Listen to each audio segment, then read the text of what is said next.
Pergunta 165. O conhecimento do Espiritismo exerce uma influência sobre a duração mais ou menos longa da perturbação?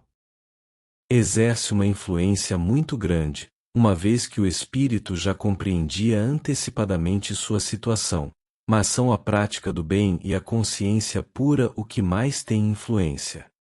No momento da morte, tudo a princípio é confuso. A alma precisa de algum tempo para se reconhecer. Ela fica atordoada e no estado de uma pessoa despertada de um profundo sono e que procura se dar conta de sua situação. A lucidez das ideias e a memória do passado lhe voltam à medida que se apaga a influência da matéria da qual ela acaba de se desligar, e à medida que se dissipa a espécie de névoa que obscurece seus pensamentos. A duração da perturbação que segue a morte é bastante variável. Pode ser de algumas horas, como também de vários meses e até mesmo de muitos anos.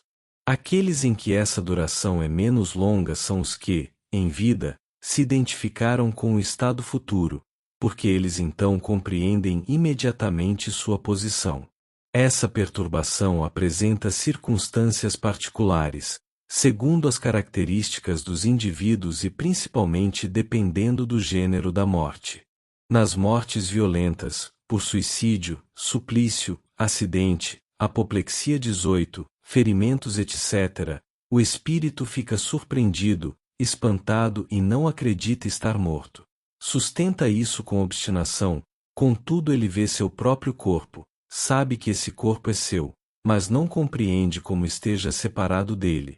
Dirige-se às pessoas por quem tem afeição, fala com elas e não entende porque não o escutam. Essa ilusão dura até o completo desprendimento do perispírito.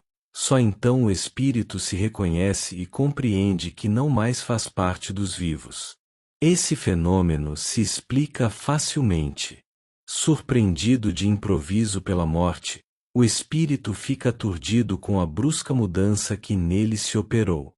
Para ele a morte ainda é sinônimo de destruição, de aniquilamento. Ora, como ele pensa, vê e escuta, no seu sentido ele não está morto. O que aumenta sua ilusão é o fato de ele se ver com um corpo semelhante ao precedente pela sua forma, da qual ainda não teve tempo de estudar a natureza etérea. Ele crer que seja sólido e compacto como o primeiro corpo, e quando chamam sua atenção para esse ponto, ele se admira de não poder se apalpar. Esse fenômeno é análogo ao que ocorre com sonâmbulos iniciantes, que não acreditam estarem dormindo. Para estes, o sono é sinônimo de suspensão das faculdades. Ora, como pensam livremente e como veem, julgam que não estejam dormindo. Certos espíritos apresentam essa particularidade conquanto a morte não lhes tenha chegado repentinamente. Todavia, é mais comum que ela se apresente entre aqueles que, embora doentes, não pensavam em morrer. Observa-se então o curioso espetáculo de um espírito assistir ao seu próprio enterro como se fosse o de um estranho, e falando desse ato como de coisa que lhe não diz respeito, até o momento em que compreenda a verdade. A perturbação que se segue depois da morte nada tem de penosa para o homem pessoa de bem.